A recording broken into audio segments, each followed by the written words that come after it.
Get the mic on. We're good to go. All right. Hello, everyone. Welcome to another wonderful edition here of Level Up Mental Health. I'll be your guide here with Swizz. Gonna talk about a few things here. I'm actually going to deviate from some of the resources I have here. Just gonna have a few general discussions that I'll try to.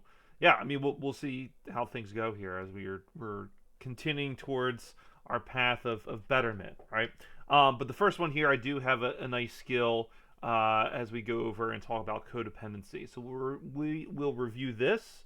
Then we'll talk about a few things, maybe kind of selfishness versus selflessness. And then maybe we'll be able to. Oh my goodness, I had it. Can't forget what it was.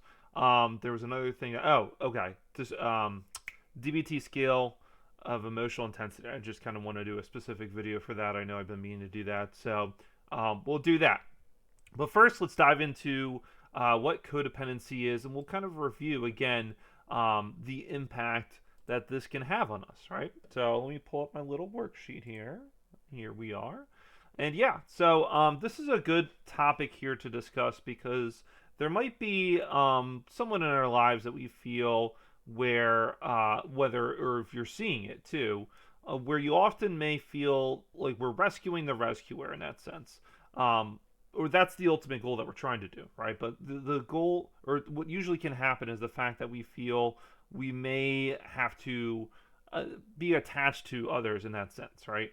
And this is where kind of being able to kind of break this down and be able to kind of recognize if you feel there are any codependency tendencies that may be impacting your ability to have your just kind of healthy relationships, right? Because if you feel very kind of focused on, ensuring how someone else is doing, it's going to be at the expense for yourself. And that's where, especially too, when we talk about selfishness and selflessness and the impact that can have on that in our next kind of video here. But let's kind of dive into this and talk about and review what codependent is and how it can impact us here.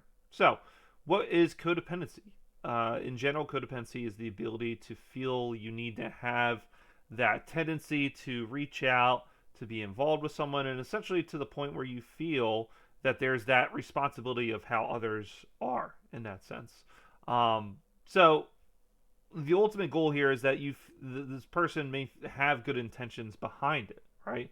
But it may be at the expense of that individual that they feel that they're codependent with, maybe at that expense of that individual to experience growth in that sense. I like kind of the examples they show here, where a wife may cover for an alcoholic husband, a mother may excuse for a truant child, or a father may pull some strings to keep his child from suffering the consequences of inappropriate behavior, right? So those certain things that at the end of the day, the particular consequences that usually should follow through with that may be brushed aside by this particular codependent person, right?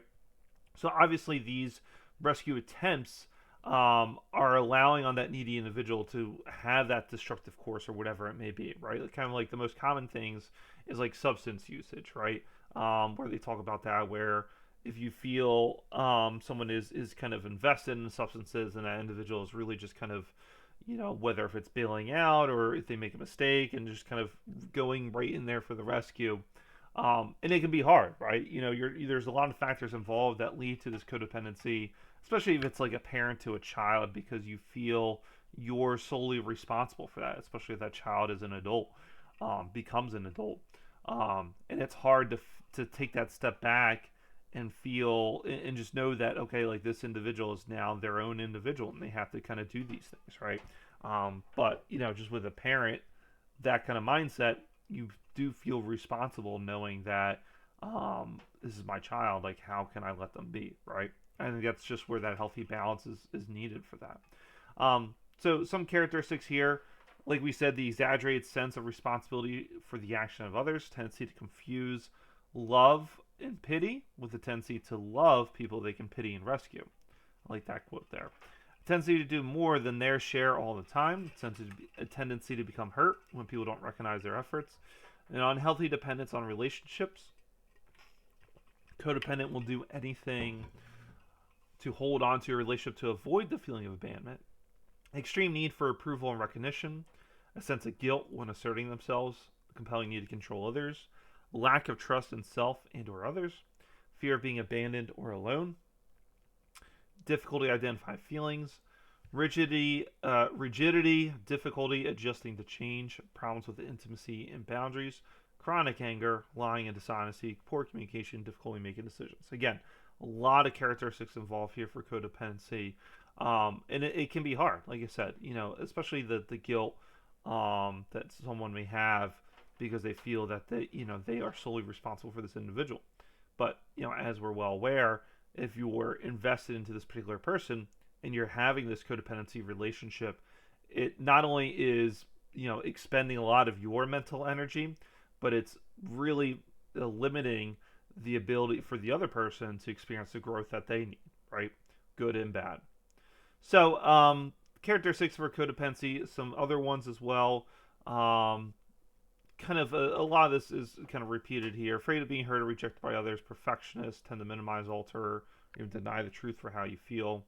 Self-esteem is bolstered by outer influences. Have trouble trusting people. Again, a lot of those really make sense too.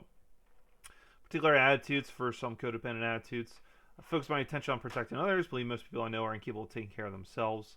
I'm unusually skilled at guessing how other people are feeling. So these individuals, again, kind of have this, I don't want to say like pompous, but it's kind of like this belief that they feel that they know what this other person needs in that sense, right? Without the number one consideration for the action that occurred, and number two for what that person actually needs, because they believe that this person here, without their support, would not be able to thrive or whatever, right?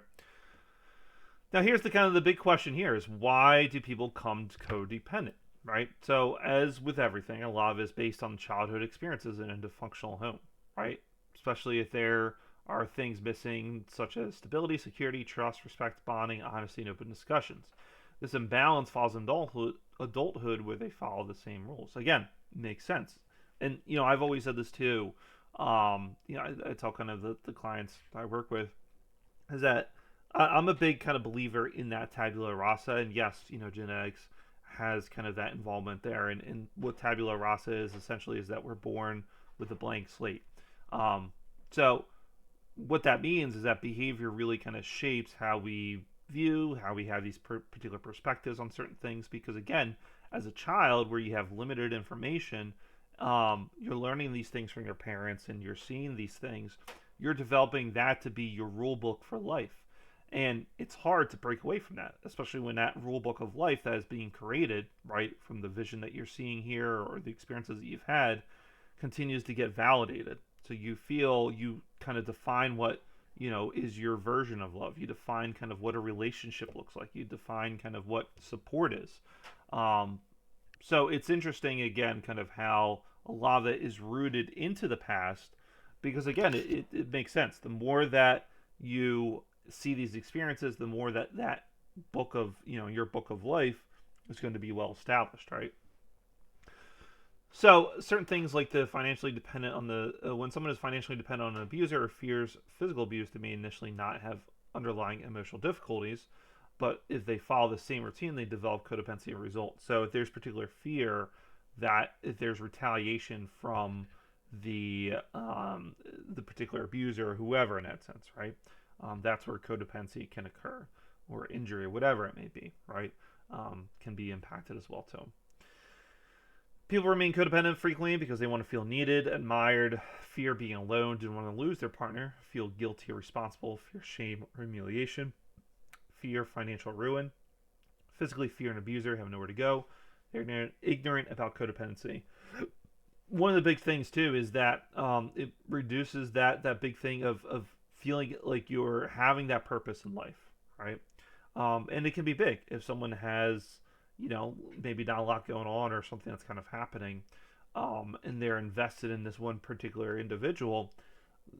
It goes to show that their main thing that they're trying to do is feeling like that sense of purpose, knowing that, hey, at least I can look back on all the crappy things that's happened to me and know that I tried to help this person. I did everything I could. And that's kind of the attitude about that. And it can be damaging. But yeah, again, like it's a very difficult topic. It's an area where you feel you may not be involved with it, but it's one of the things to kind of look at if you feel you may be in a codependent relationship or you see a codependent relationship. Kind of think about again, kind of where the mental energy is being expended and the kind of the purpose behind it, right? So if you feel this may apply to you, again, just kind of evaluate what that relationship is. Is there any kind of benefit that you may be receiving here? And again, when you look at the other person, that if you feel you are in a codependent relationship, what do you feel they actually need here, right? All right, so good. We'll take a step back here. If you're watching on YouTube, make sure to like, subscribe. Got a bunch of other videos here. We're going to continue to do the Let's Play for Psychonauts. We're almost at the end, so hopefully we'll get to that. Otherwise, yeah, check you in the next video.